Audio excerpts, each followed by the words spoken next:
Book 2, Chapter 9 of The Lancashire Witches.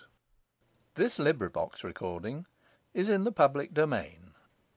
Reading by Andy Minter. The Lancashire Witches, A Romance of Pendle Forest, by William Harrison Ainsworth. Book 2, Pendle Forest. Chapter 9. How Rough Lee was defended by Nicholas. When skies are darkest, and storms are gathering thickest overhead, the star of love will oft shine out with greatest brilliancy. And so, while Mistress Nutter was hurling defiance against her foes at the gate, and laughing their menaces to scorn, while those very foes were threatening Alizon's liberty and life, she had become wholly insensible to the peril environing her, and almost unconscious of any other presence save that of Richard, now her avowed lover. For, impelled by the irresistible violence of his feelings, the young man had chosen that moment, apparently so unpropitious and so fraught with danger and alarm, for the declaration of his passion and the offer of his life in her service. A few low murmured words were all Alizon could utter in reply, but they were enough. They told Richard his passion was requited, and his devotion fully appreciated. Sweet were those moments to both, sweet though sad. Like Alizon, her lover had become insensible to all around him. Engrossed by one thought and one object, he was lost to aught else, and was only at last aroused to what was passing by the squire, who, having good naturedly removed to a little distance from the pair, now gave utterance to a low whistle, to let them know that Mistress Nutter was coming towards them. The lady, however, did not stop, but motioning them to follow, entered the house. "You have heard what has passed," she said. "In an hour, Master Nowell threatens to return and arrest me and Alizon." "That shall never be," cried Richard, with a passionate look at the young girl. "We will defend you with our lives."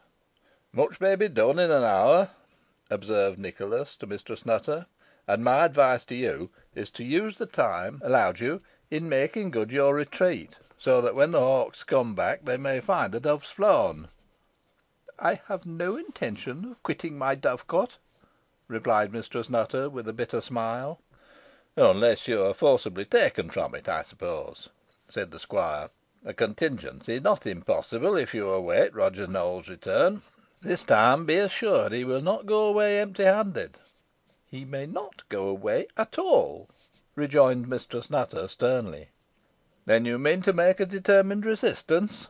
said Nicholas. "Recollect that you are resisting the law.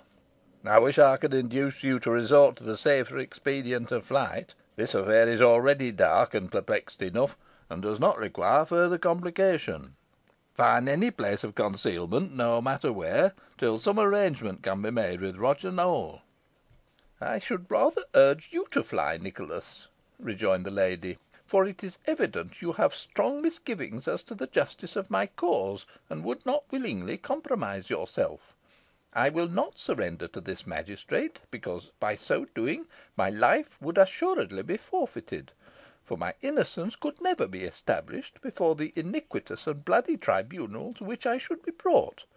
Neither for the same reason will I surrender Alizon, who, with a refinement of malignity, has been similarly accused. I shall now proceed to make preparations for my defence. Go if you think fitting, or stay. But if you do stay, I shall calculate upon your active services." "You may," replied the squire. "Whatever I may think, I admire your spirit, and will stand by you. But time is passing, and the foe will return, and find us engaged in deliberation when we ought to be prepared. You have a dozen men on the premises on whom you can rely. Half of these must be placed at the back of the house, to prevent any entrance from being effected in that quarter. The rest can remain within the entrance hall, and be ready to rush forth when summoned by us. But we will not so summon them unless we are hardly put to it, and their aid is indispensable. All should be well armed, but I trust they will not have to use their weapons. Are you agreed to this, madam?" "I am," replied Mistress Nutter, "and I will give instant directions that your wishes are complied with. All approaches to the back of the house shall be strictly guarded as you direct, and my trusty man Blackadder, on whose fidelity and courage I can entirely rely, shall take the command of the party in the hall, and act under your orders. Your prowess will not be unobserved, for Alizon and I shall be in the upper rooms commanding the garden, whence we can see all that takes place." A slight smile was exchanged between the lovers, but it was evident, from her anxious looks, that Alizon did not share in Richard's confidence. An opportunity, however, was presently afforded him of again endeavouring to reassure her, for Mistress Nutter went forth to give Blackadder his orders, and Nicholas betook himself to the back of the house, to ascertain from personal inspection its chance of security. "You are still uneasy, dear Alizon," said Richard, taking her hand, "but do not be cast down. No harm shall befall you." "It is not for myself I am apprehensive," she replied, "but for you, who are about to expose yourself to needless risk in this encounter; and if any thing should happen to you, I shall be for ever wretched. I would far rather you left me to my fate." "And can you think I would allow you to be borne away a captive to ignominy and certain destruction?" cried Richard. "No, I will shed my heart's best blood before such a calamity shall occur." "Alas!" said Alizon, "I have no means of requiting your devotion. All I can offer you in return is my love, and that, I fear, will prove fatal to you." "Oh, do not say so!" cried Richard. "Why should this sad presentiment still haunt you? I strove to chase it away just now, and I hoped I had succeeded. You are dearer to me than life.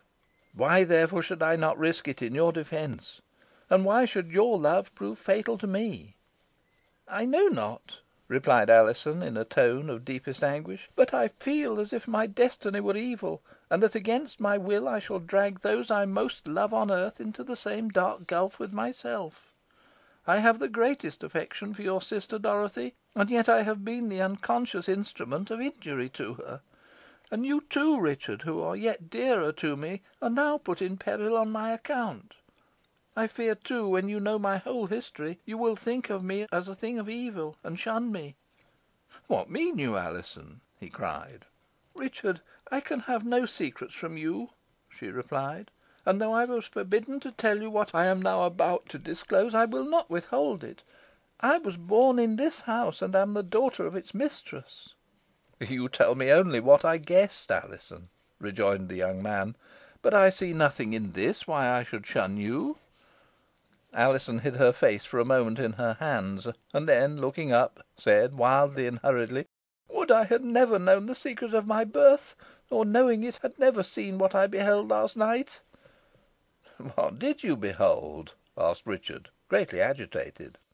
"Enough to convince me that in gaining a mother I was lost myself," replied Alizon. "For, oh! how can I survive the shock of telling you I am bound, by ties that can never be dissevered, to one abandoned alike of God and man, who has devoted herself to the Fiend.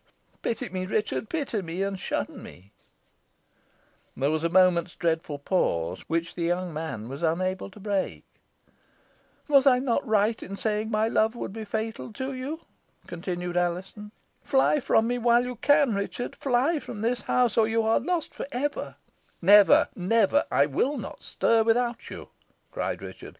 "Come with me, and escape all the dangers by which you are menaced, and leave your sinning parent to the doom she so richly merits." "No, no.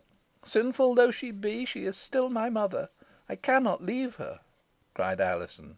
"If you stay, I stay, be the consequences what they may," replied the young man. "But you have rendered my arm powerless by what you have told me.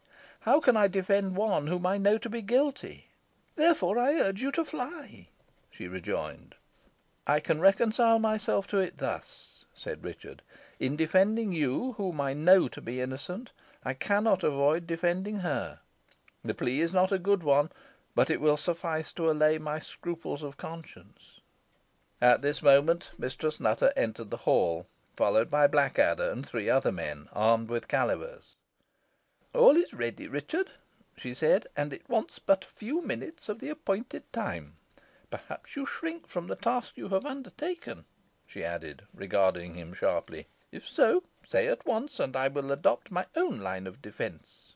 "Nay, I shall be ready to go forth in a moment," rejoined the young man, glancing at Alizon. "Where is